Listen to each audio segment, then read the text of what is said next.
Mudah-mudahan kita bisa belajar bersama dalam pelajaran PAI hari ini. Hari ini kita akan belajar tentang kisah keteladanan Nabi Daud alaihi salam. Akan tetapi, sebelum kita belajar, marilah kita semuanya membacakan doa. Mau belajar dulu ya. Bismillahirrahmanirrahim. Rabbi zidni ilma warzuqni fahma birahmatika ya arhamar rahimin. Amin. Nah, pada pertemuan kali ini anak-anakku semuanya, Ibu akan menceritakan kisah keteladanan Nabi Daud alaihi salam. Setelah pembelajaran hari ini, diharapkan kalian bisa menganalisis kisah keteladanan Nabi Daud alaihi salam dan juga mengetahui kisah keteladanan Nabi Daud alaihi salam. Silsilah Nabi Daud alaihi salam. Nabi Daud ini merupakan nabi keturunan Ibrahim yang ke-12, yaitu Daud bin Isha bin Uaid bin Abir bin Samun bin Nashun bin Uainda bin Irmi bin Hasrun bin Farid bin Yahuza bin Yakub bin Ishak bin Ibrahim al-Khalil.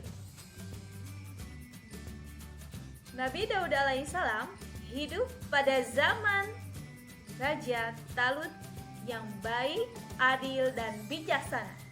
Akan tetapi, di satu sisi, hidup juga seorang raja yang kejam, bengis, dan juga sombong yang bernama Raja Jalut. Nah, oleh karena itu, Raja Talut membuat sebuah sayembara. Barang siapa yang dapat membunuh Jalut, maka dia akan dinikahkan dengan putrinya dan juga mendapatkan separuh dari kerajaannya. Banyak di antara para pemuda yang mengikuti sayembara tersebut, yaitu dengan menjadi prajurit dan untuk mengikuti peperangan melawan Raja Jalut. Raja Talut akhirnya mengirimkan seluruh bala tentaranya ke medan perang dan termasuk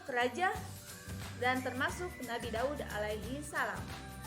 Sebelum berangkat, Raja Talut berpesan kepada para tentaranya, yaitu, "Hai kaumku, jarak yang kita lalui ini sangat jauh dan terlalu lelah.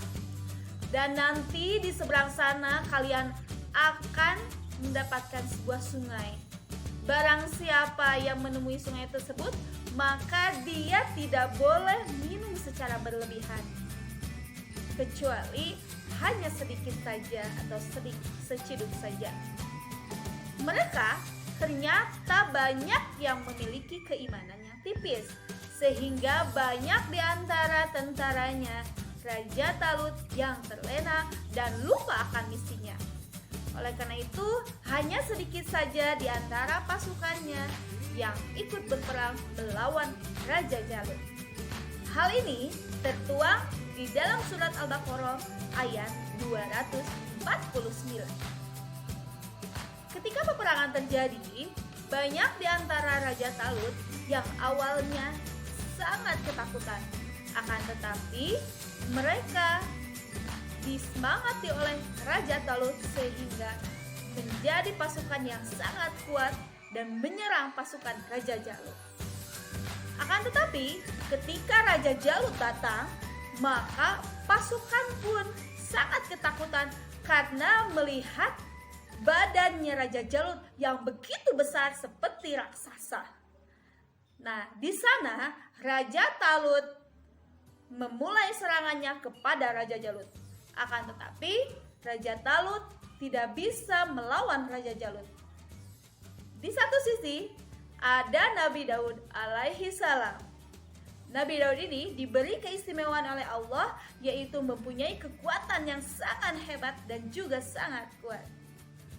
Akhirnya, Nabi Daud alaihi salam dengan ketapelnya melemparkan ketapel tersebut kepada kepalanya Raja Jalut, sehingga Raja Jalut mati dan tumbang. Nah, itu kisah tentang Nabi Daud alaihi salam. Akhirnya, Nabi Daud alaihi salam memenangkan sayembara tersebut, yaitu meneruskan Raja Talut untuk menjadi seorang raja dan menikah dengan putrinya Raja Talut. Selanjutnya, Nabi Daud alaihissalam menjadi hakim yang adil yang bisa memutuskan setiap perkara yang terjadi di masyarakat.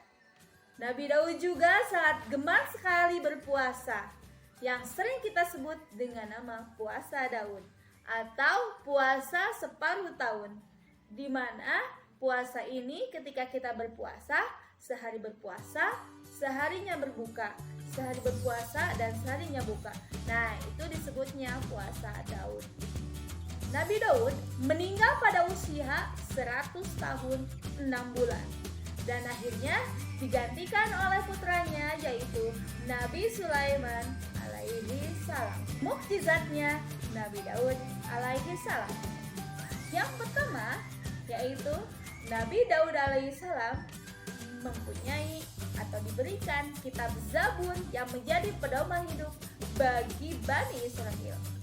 Yang kedua, Nabi Daud alaihissalam mempunyai suara yang sangat merdu, sehingga ketika Nabi Daud alaihissalam sedang membacakan kitab Zabur, maka burung-burung, pohon-pohon, gunung-gunung ikut bertasbih mengiringi suaranya Nabi Daud. Untuk yang ketiga, karena kekuatan Nabi Daud alaihissalam ini begitu hebat, Nabi Daud diberi keistimewaan yaitu bisa melunakkan besi dengan tangannya sendiri. Nah, sehingga dikenal sampai sekarang ada yang namanya baju besi. Nah, itu asal muasalnya yaitu berasal dari Nabi Daud alaihissalam yang dulu pernah membuat baju besi untuk pasukannya. Yang selanjutnya, doanya Nabi Daud ini selalu dikabulkan oleh Allah, yaitu Nabi Daud meminta kepada Allah untuk dibebaskan atau terhindar dari berbagai macam penyakit. Sifat-sifat yang bisa diteladani dari kisah Nabi Daud ini yaitu yang pertama, Nabi Daud ini adalah nabi yang sangat pemberani dalam membela kebenaran. Yang kedua, dia tidak takut terhadap kezaliman. Yang ketiga, Nabi Daud ini mempunyai sifat sidik, sifat yang dimiliki oleh semua para nabi dan rasul, yang artinya benar. Benar karena membela keadilan. Untuk yang keempat, Nabi Daud alaihissalam ini mempunyai sifat tabligh, yaitu menyampaikan ajaran dari Allah Subhanahu wa taala. Yang kelima, Nabi Daud alaihissalam ini mempunyai sifat amanah, yang artinya dapat dipercaya. Dan yang keenam, Nabi Daud alaihissalam ini mempunyai sifat fatona, yang artinya cerdas. Nah, selain sifat itu juga ada beberapa sifat lain yang dimiliki oleh Nabi Daud sebagai seorang pemimpin, yaitu mempunyai sifat adil, bijaksana, dan juga sabar dalam menghadapi setiap permasalahan yang dihadapi oleh umatnya. Terima kasih. Semoga kalian dapat mengambil hikmah dari cerita Nabi Daud alaihi salam. Assalamualaikum warahmatullahi wabarakatuh.